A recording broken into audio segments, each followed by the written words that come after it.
So that's all we need: sight and sound, Absolutely. and we're good. Yeah. Absolutely, man. Yeah.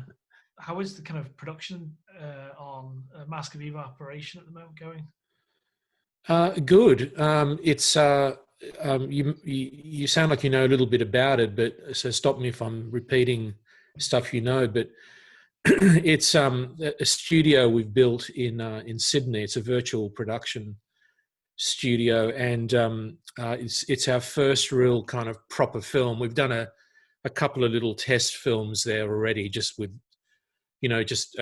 single kind of Yeah. elements, simple elements. But this is the first proper actors and dialogue and story, and it's like a proper real section of a proper movie. So it's going to be about 20 minutes long. But we're using it to put the whole pipeline of production together. And so we intend to do more of these films. So it's kind of R&D, but it's R&D with something that hopefully was a bit of fun to make and will be a bit of fun to watch when it's all done. But I'm really happy with it. It's really, we're just kind of like, it's a step at a time. Every day we learn something new, but we've got the whole thing up and running, and it's amazing the stuff you can do with it. It's this whole virtual production approach to things. It's kind of a real stress test and kind of pushing your limits within the space you've designed. Yeah, exactly. And I mean, I've done plenty of this stuff before, but on big movies with all the bells and whistles and all the, money bags being thrown at whatever we needed. So this is something that I'm ostensibly financing myself and putting together myself. But it's a whole shift in the way films are made. And I mean, so far so good. We've shot 20 minutes of very polished stuff, and we shot in 4.5 days, and so I have very high hopes for how we can use this new technology to make movies that are that don't compromise technically or aesthetically, and give filmmakers immense freedom, being not having to be tied to these big budgets that have ruled our lives for so long. Because that's something that you've kind of experienced at the highest level to the creativity you're going through now. You kind of going back to your indie roots, would you say? Yeah, I am out of necessity, but because I can't make large scale original fantasy films anymore in Hollywood through the Hollywood machine. They're just not interested, quite frankly. I mean, it's really, really hard to do. Some filmmakers have built a good enough commercial track record for themselves doing it, and they're going to they're being allowed to continue. But for the rest of us poor schmucks, it's just not a viable genre anymore, for financing. So we have to come up with new ways to make our stuff, and it's great. I mean, it's like traditionally, to create the sort of high end visuals that were required by the genre was very expensive. Now it's no longer the case. Now we can be right up there with whatever our imagination can come up with, and we can do it for a reasonable budget. Absolutely. So I think it's the new way. Yeah, I really enjoyed that. A still you put out it was on Instagram of Mask of Evil Operation with Goran in, and that was really nice to see, because you could see that was a very polished shot from your shot. Yeah. And I only realized... I mean, we did it. No, go ahead. Go ahead. No, sorry, go ahead. So I was watching Gods of Egypt on Blu-ray the other day, and I was like, I'm always fascinated when you don't see the actor's face or who did the voice for that. And when I saw it was Goran, it was Anubis. Yes, that's right. Yeah. Yeah. Did he do the voice as well? Yeah. Mm-hmm. So yeah, it was really nice to see that connection again between the two of you as well. Yeah, I cast him in that film mainly for his voice, because I knew he wasn't going to appear physically, and but also for his physical performance, of course. So I spent all that time on the film working with, thinking it'd be really great to work with him. Actually see the guy because he's got the Yeah. most extraordinary presence and face. And I describe him as I call him the new Boris Karloff, and I really think he is. I think he's got this extraordinary gravitas about him, and it's the voice, and it's the whole package. Yeah, because his And of course, we did a sequence like this scene we've just done in Mask of the Evil Apparition, in Gods of Egypt, with the same actor playing multiple characters. It's kind of sort of an obsession of mine. I think I've done it in also a like few the things Chadwick now. Boseman in Gods of Egypt. Yeah, Like that's right. Yeah, but of course, we spent millions of dollars doing it on Gods of Egypt, and we've spent exactly zero doing it on Mask of the Evil Apparition. Everyone has contributed their services for free, just because we're in this process of development, and it's quite remarkable that we've managed to achieve something as polished as we did on this huge multi-million-dollar movie. What's that feeling like when you've obviously experienced that on that scale to doing it in your own studio? What's that kind of, when you see that, actually visualize that in the edit? What's that feeling like that you can achieve this on this kind of super tight budget now? It's a real thrill, and actually doing it while we were shooting. I mean, everyone felt the same. I was working with a lot of the very accomplished professional people that I work with on the expensive movies, and they had a great time. Everyone had such fun doing it, because it's right back to being kind of like young and getting started, and we all miss that situation. I mean, there's so much pressure, and stress levels are very high on a big production, and so often these collaborators that I'm working with, I don't even see them. They're off in their own department doing stuff, and getting things ready for me, and so we're right back to this very intimate kind of family group. We're all working very closely together and having fun, having a great time.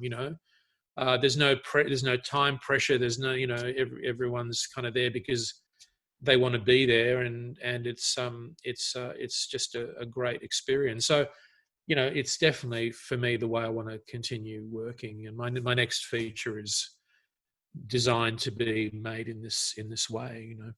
Is that I remember watching one of your vlogs. Is that a New Country?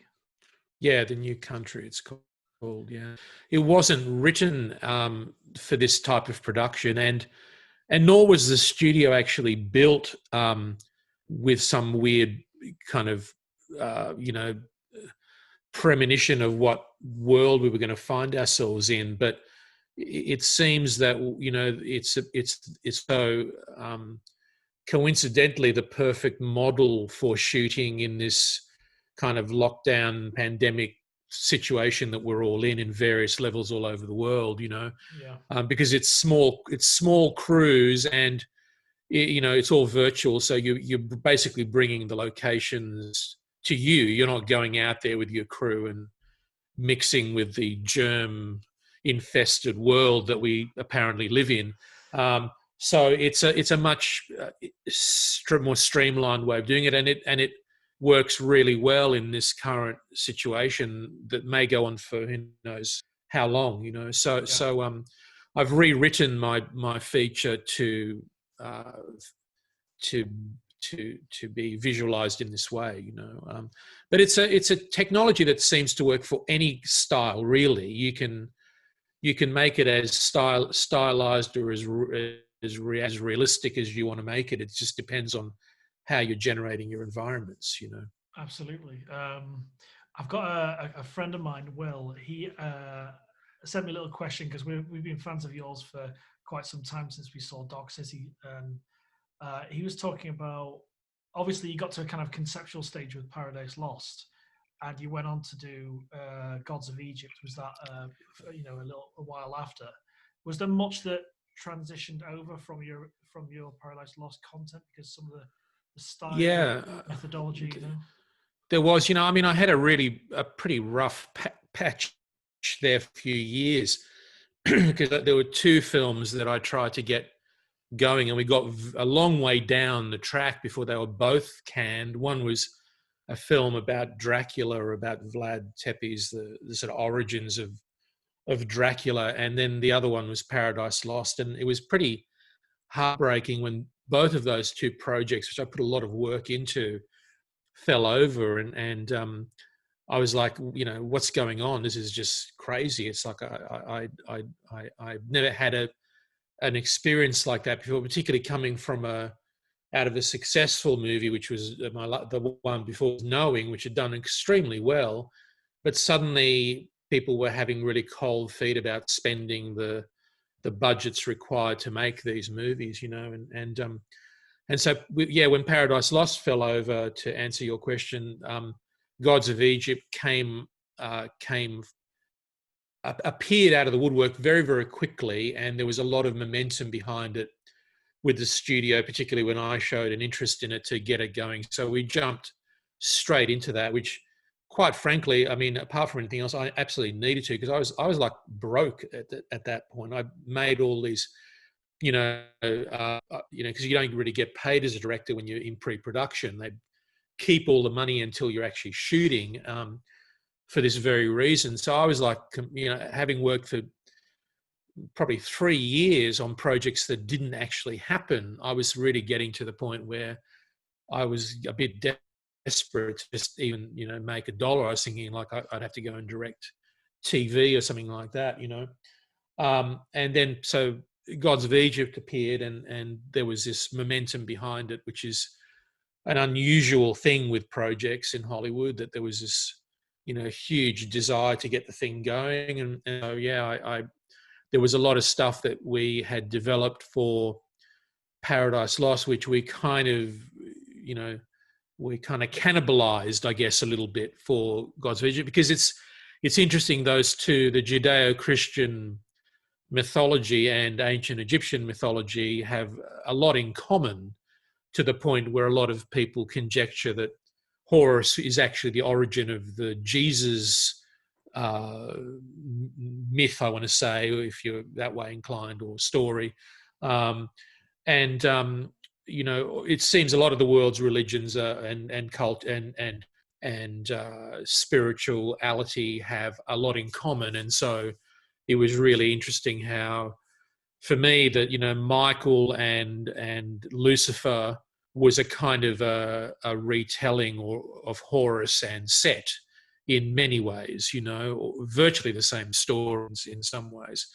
And so a lot of ideas came across from that other project, slightly, as I say, cannibalized, or kind of, reconceived way. So I want to ask you about I know it wasn't a huge success, but visually, the storytelling, it was just a lot of fun in many ways.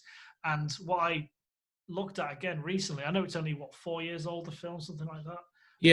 Something like that. Yeah. The scale of the effect you had between the scale of the gods and the humans.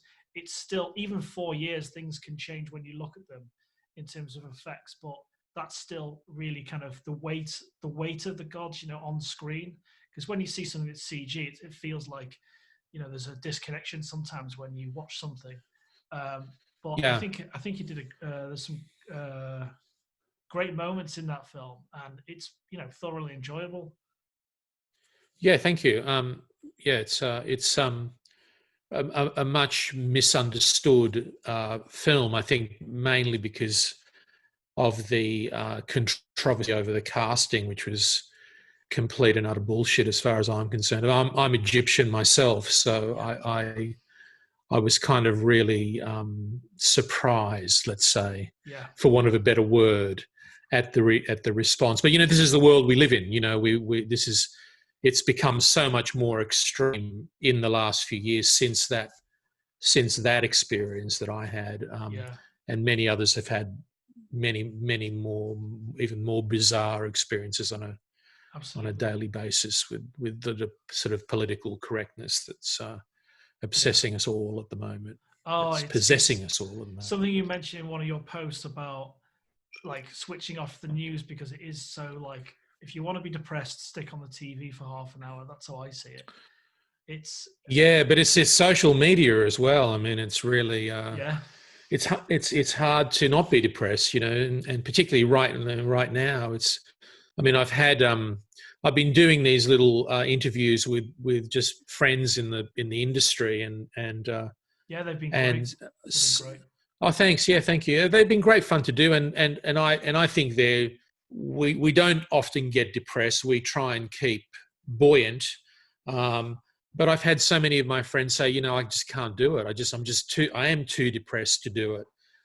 They just don't want to talk about the future, Yeah, and I mean, I think that's kind of a mistake. I think we have to keep a dialogue going and a balance going, you know, and trying to come up with new ways of just continuing to make stuff. Personally, I'm just kind of trying to pretend it's not happening. I mean, yeah, I have different feelings, different days of the week, as we all do, I'm sure, yeah, but absolutely. I just have to keep making stuff, you know, because that's all I've ever been able to do, and so just have to find new ways to continue to do that, you know. Every time I Absolutely. talk to Hollywood, though, you know, the financial aspects of filmmaking, I mean, that's depressing. That everyone over there seems to be, in Yeah, a very depressed state. I blame them, but you know, fortunately in Australia, we're a little luckier. I mean, it comes and goes. We're now apparently going through our second wave of this thing. Some people are saying that, and it's becoming, you know, mandatory masks and all that sort of stuff again. You know, yeah, which is pretty disturbing. But I think we've had a, you know, relatively good run at it compared to most. You know, absolutely. where are you based? What country are you based in? I'm based in England, but Right. Yeah. northwest in Chester, so just near Liverpool. Yeah. Yeah. I thought so. I just wasn't quite sure which So part of my accent's all the over the place. Yeah. yeah. Yeah, uh, I'm almost good at spotting it these days. But I was actually in London over the Christmas holidays, and we escaped, I think, just in time back home, because I think we would have ended up being yeah, probably stuck for a in long time. London. You Yeah, know, yeah, as a lot of Aussies and people are all over the world, stuck in yeah. you know, away from home kind of thing. So I totally yeah, agree with what you're saying about create. You know, getting into that creative mode again during this time. I think I found it difficult because I work as a photographer for a university locally, and I found it really difficult starting off working from home because it's so different.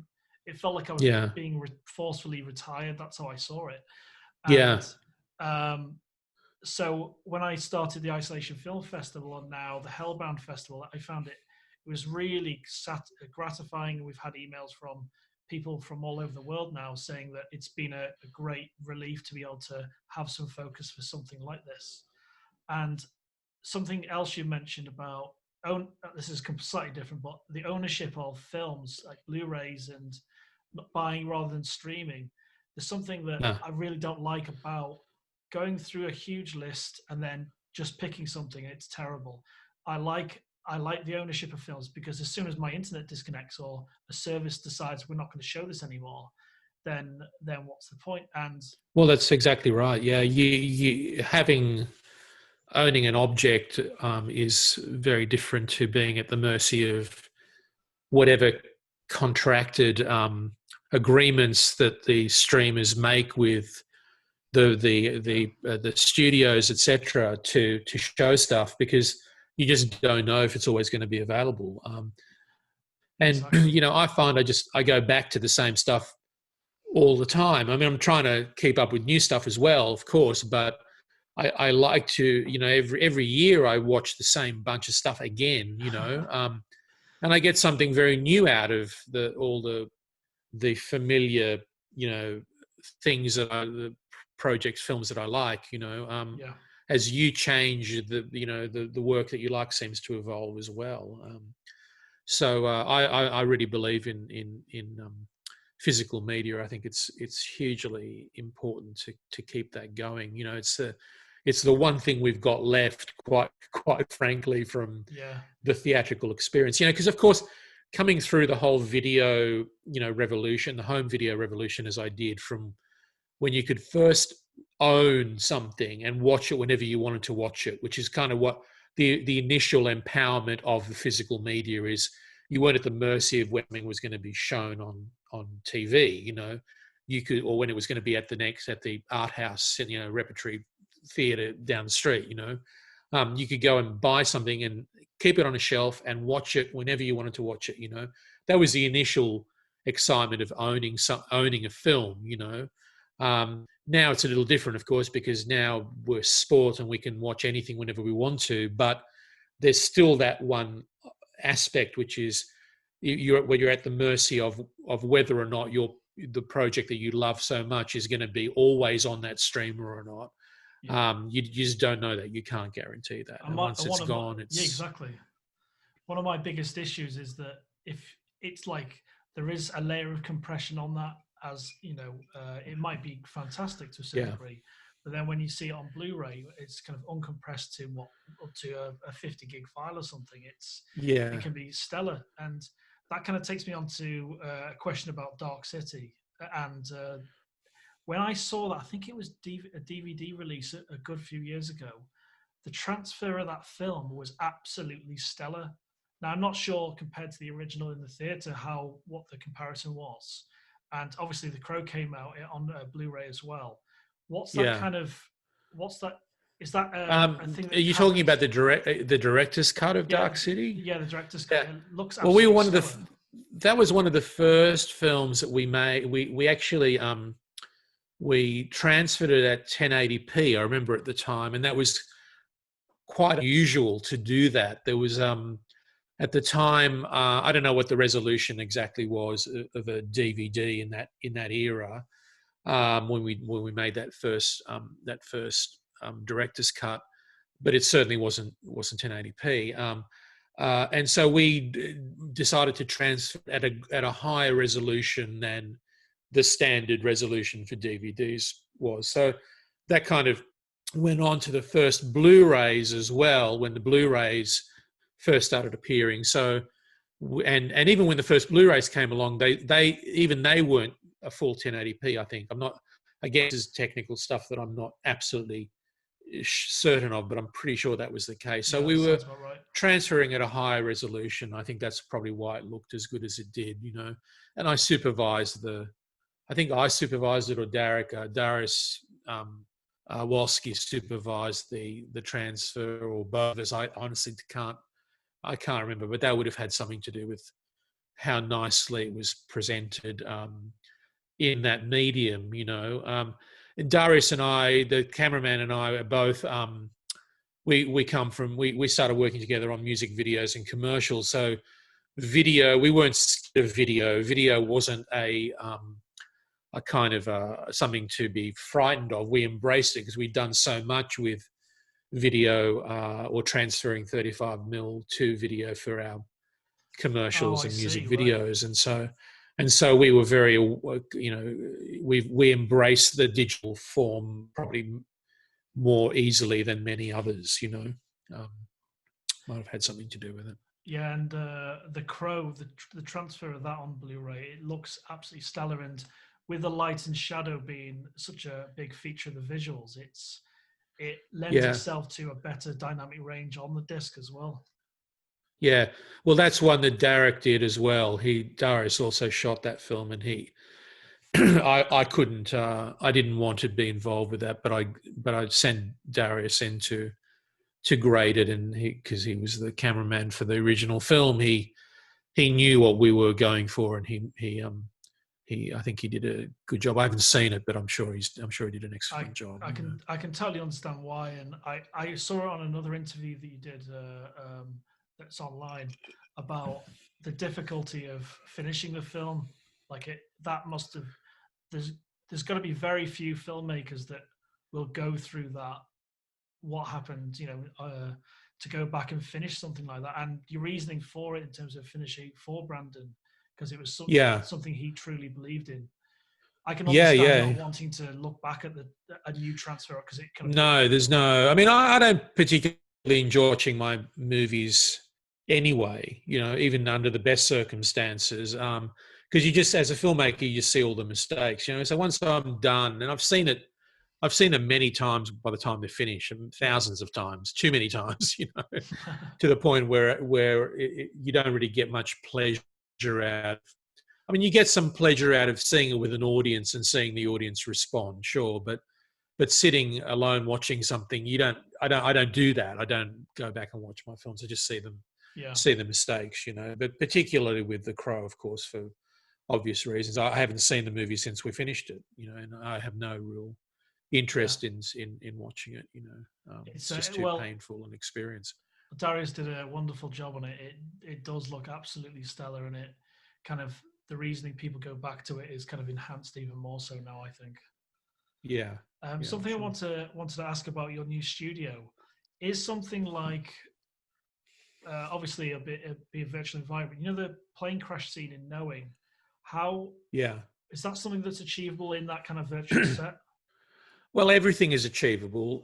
Yes, that would be. It's a we didn't do that particular scene this way, but this is a kind of a new methodology, really, and you're going to be seeing more and more of it in films, I think, in the next few years. Theoretically, you can do anything in this way of making films. It's completely limitless, and we're just sort of learning what the possibilities are. We have a very small stage compared to the very big stages that we work in on big movies, but you don't actually need a very large stage. You can actually do so much, and the only thing you're limited by is if you're doing a scene with a lot of actors, that starts to get a little tricky. But if you're doing, most scenes in most movies can be done very effectively. There's a great scene in one of the John Wick movies. I think the number 3. I don't know. I've lost track of how many they've made, quite frankly. But there's a motorbike chase that's done in this way, and it's all done in a very small stage. With them riding green, with them riding on bikes, and people getting shot and falling off bikes and coming up and trying to attack him and stuff, and he shoots them and they fall off and stuff, and it's all done on a very small stage. The snake scene in Gods of Egypt, when they're running around being chased by the two young ladies on snakes, riding snakes, fire-breathing snakes, was all done in a very small space, and a lot of it, all the running was done on treadmills and what have you. So you can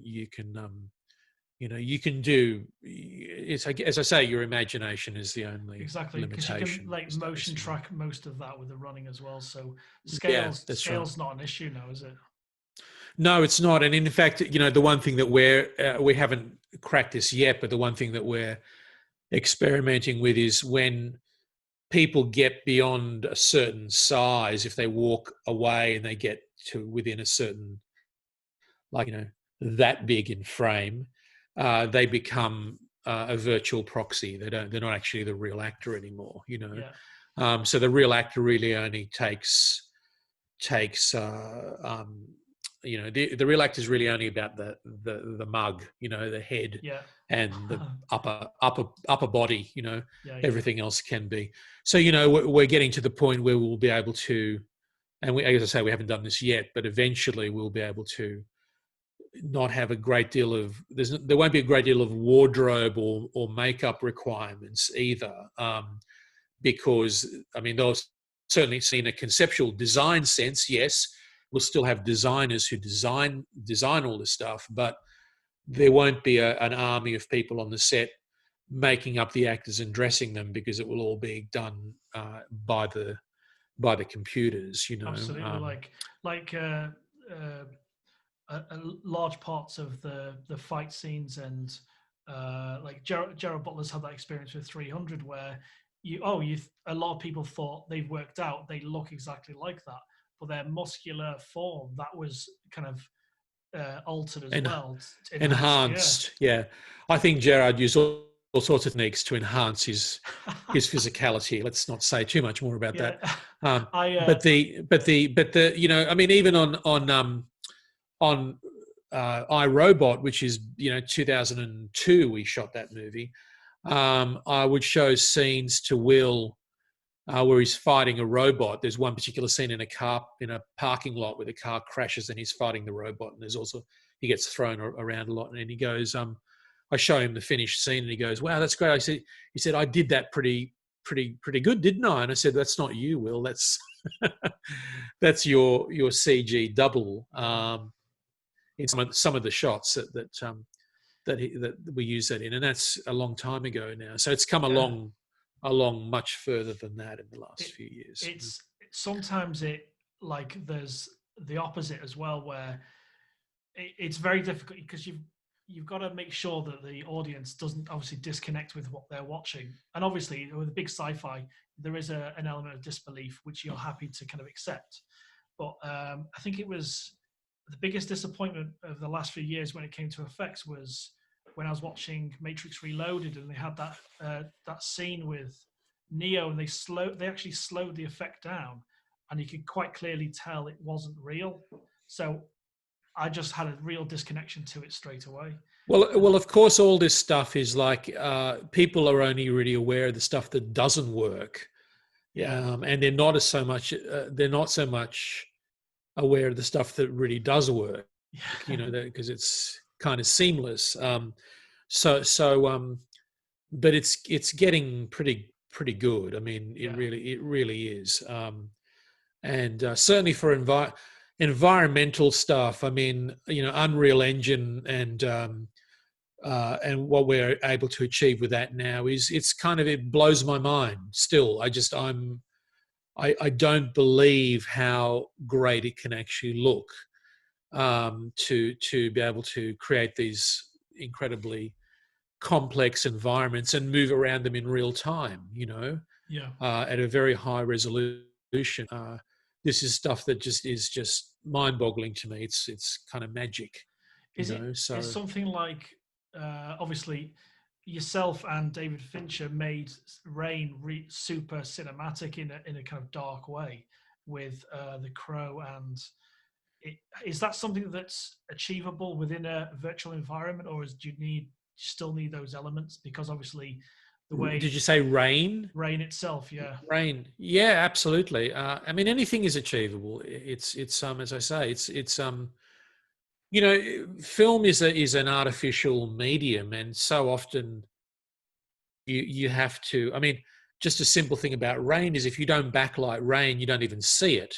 Yeah. So it doesn't matter how great your towers of rain are creating the effect in a very big environment. If you don't backlight it, you don't see it. So I've used that to my advantage in something like The Crow, which is where we didn't have the budget to rain and put enough towers down in an entire street, right? Yeah. So we very quickly realized that if you put one right at the very end of the street and put a light on it, and you put one in the foreground to wet the actors, you didn't really need, as long as you wet the street so it didn't look like it was dry between the two, you didn't need all those other towers. You totally got away with it. And in fact, it's arguable that if you'd had all the other towers and you'd lit them all, you'd have too much rain and it would just milk out the entire set. So, it's tricks like that. It's like it's making visual effects work, which is, and I think all aspects of film are a visual effect of some kind. It's all an illusion of some kind. So making visual effects work is really about how clever you can be and being able to observe the world, the real world, the so-called real world, and see how light responds, and then be able to recreate that on a either in a computer or on a soundstage or a location. It makes no difference. It's just different tools all servicing the way you've perceived reality to be, Absolutely. So clever filmmakers, and I do like to include myself in that category. David is a clever filmmaker, David Fincher, and David came from, I know him quite well. I haven't seen him for a long time, but we were very, very good friends at one stage. He has he comes from the visual effects world also, which also gave him a ability to understand the way the illusion can work and how to use it to your advantage.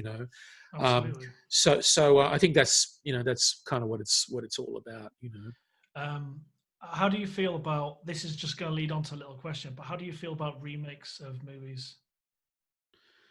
I don't have much time for remakes, really. I don't understand the principle of remakes at the end of the day, Yeah, other than it being a commercial conceit. I understand why studios that have a shocking, appalling lack of imagination will just pick up something, and to a certain extent, it's been done throughout the history of Hollywood. Films have been remade.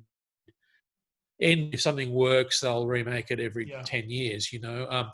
But I don't have much. I don't see the point. I've always avoided them. I mean, I've been asked to do many over the years, and I've turned them all down because I've literally gone, well, if I like the original film, why do I want to compete with that? Why do I want to try and make a potentially lesser version of that yeah. great film? Maybe I won't find the actors who have that magical quality in the original that worked so well. Maybe if we update the dialogue, we'll lose what the essence of the thing was in the first place. So I Exactly. don't understand it from a creative point of view at all. So I tend to avoid It's them. I completely agree with your sentiments, and I even prefer the original, The Man You Knew Too Much, Hitchcock's film, rather than his remake.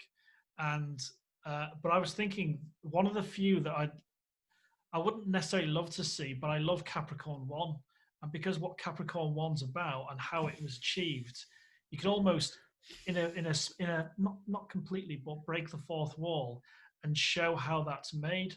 Because with virtual sets now, it would be a real, it would be it's achievable to fake that kind of thing they were doing in the movie.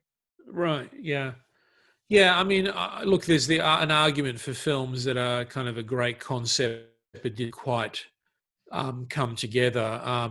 There's another one of my favourites from kind of that similar era is a film called Colossus: The Forbin Project, which I've toyed with remaking over the years because again, it's a great concept, which is the computer that sort of takes over the world kind of thing, but it doesn't, as a film, it's not, I mean, it's not a brilliant original film, but I think that would, my idea for remakes is really, that was like another era. Yeah, I'm really vehemently opposed absolutely. to Yeah. them and trying to really focus on the original because I think we desperately need the original in movies right now. Yeah, it's I feel exhausted by so many sequels, no matter how well they're made, and the continuing universe stuff. I want to see more and more original stuff, and Yeah. that's what I love about the content you're putting out at the moment and your approach and going back to your indie roots. Even though you're creating this virtual studio,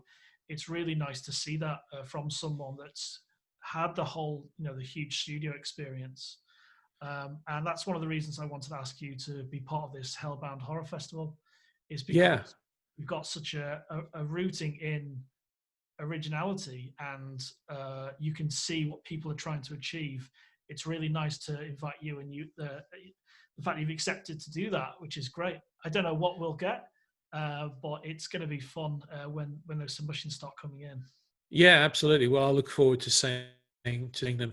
I've been seeing a bunch of people doing stuff online that's during the real lockdown situation. People doing some interesting things. I mean, I made a little film. I actually shot it before the lockdown. I shot the visual material before the lockdown, but I posted it during the lockdown, and we did it all, via remote. I call up actors that I'd worked with and said, can you read me a voiceover? And they get, Maya, who is a particular actress that I've worked with before, she said, oh, well, my partner has a home studio, so I can record it in his home studio. I said, brilliant, fantastic. And I directed her. She'd send me versions of the voiceover that she did, and I'd direct her over the phone, basically, and it worked really, really well. It was actually a great feeling that we could actually accomplish something, complete something through that whole process, though we were all in different geographic locations. I worked with a great composer, a guy called Michael Lira, who I'd never worked with ever before, and he's now gone on to do Mask of the Evil Apparition and done an absolutely superb job. And Michael was someone who, again, I did. I said, I have this film. I never met the guy. I still haven't met the guy, actually, because he's in another state, and our borders are locked down. So I look forward to actually seeing what he actually looks like, because I've got no idea. But he did this. He had this piece of music that he kind of added to, embellished in many ways, and provided it, and it would just work perfectly with the short film. So I was thinking, this is a great way to work. It's in a way, it's more productive to be able to just work with these very talented people and provide and have them do their own thing in their own place, and provide stuff collaboratively. It's a bit like a filmic version. I've noticed a lot of musicians are doing this sort of stuff. Like I saw Roger Waters did a kind of a version of one of his Pink Floyd songs, and he's the different, like the backing singers were in one city and the musicians were in another, and he was in another, and I think they zoomed it, together all on screen at the same time. And it's quite wonderful that people are finding these ways of continuing to collaborate with fellow artists and produce, really sometimes quite wonderful final material. Absolutely. We had there was two films I remember, a French film and a Canadian film, and the Canadian film that we received was one of the first we received, so quite a lot of them from there, and it was called Days by a filmmaker called Ian Rayburn, and it's a horror, and he shot everything with his partner. And what he achieved in such a small amount of time with, because he's very good with his audio and with his partner, it was a magnificent piece of work. And what you can achieve, it really pushes you to test your limits, like you were saying about in The Crow with the ray machines. That right, let's try this. Let's see if this works. Obviously on a much bigger scale, but it really does push your creative juices being in a lockdown like this. Well, of course, we're all living in a horror movie right now, and it's conducive to this stuff. I mean, isolation is very much a part of the horror genre. It's what can make horror genre so potent. You think of the great horror movies, that the iconic horror movies like Alien or The Thing or The Exorcist, they're very contained films. That's what makes them so scary, is their very contained aspect. The Thing being in that remote station, the spaceship for Alien, the bedroom for The Exorcist. We're talking about the perfect genre for the lockdown that we're experiencing. So there you go. You're probably onto something there. Yeah. Well, I hope so. And having yourself, and we've got Ramsey Campbell, who's a 60-year horror author, and Dave Kendall, who's an exceptional artist for 2000 AD. He's done work for Blizzard as well.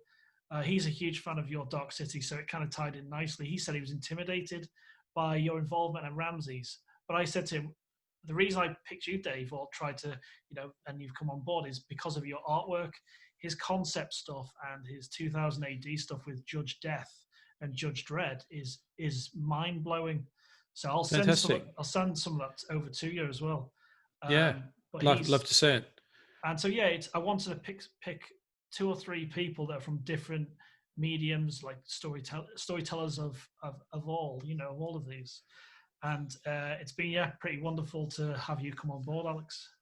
Yeah, it's a pleasure. It's great to see you doing this sort of stuff, and I'm trying to encourage as many people to keep creating and collaborating. So this fits in very, very much with that kind of outlook. Absolutely. And there's a friend of mine I work with, and he's at high risk if he leaves his house, so he still works at home, but he does a lot of 3D printing, and he actually did the to scale on-screen version of the box from Hellraiser. Oh, cool. So and it's completely screen accurate to the second film, and he's really pushed himself in terms of creativity as well. So it's great to curate a lot of their content. It's going to be awesome. No, I think it's all. The interesting thing is that this pandemic, good and bad, has kind of moved us down the road. As I say, in a good and a bad way. The good way is that all this kind of like,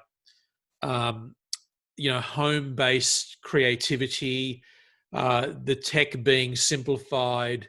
The democratizing of the film medium, which the more available, more economically available technology is allowing so many more people now. All this stuff is being pushed forward by the pandemic, along with all the bad shit, unfortunately. But it's part of it that I think we need to kind of in a way be thankful for, and as I've said already many times, I feel like when we come out of this, as I do hope we will eventually, the new normal then, I think, won't really be the normal that we had before, in, I hope, good ways. I hope we can, as creative artists, find the new world actually a better world for us to inhabit and create in, so fingers crossed that actually that bit of optimism comes true.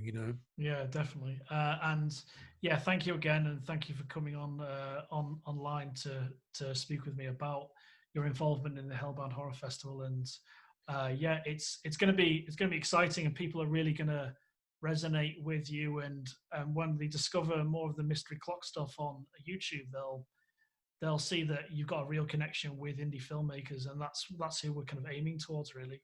But we're open to anyone, and I think we're all going to look forward to your Mask of Evil operation as well. Yeah, good stuff, mate. Well, fantastic. Yeah. Well, have a good day, mate, and enjoy the rest of the evening as well. Yeah, thanks a lot. Okay, cheers. See you soon. I'll speak soon. Okay, bye.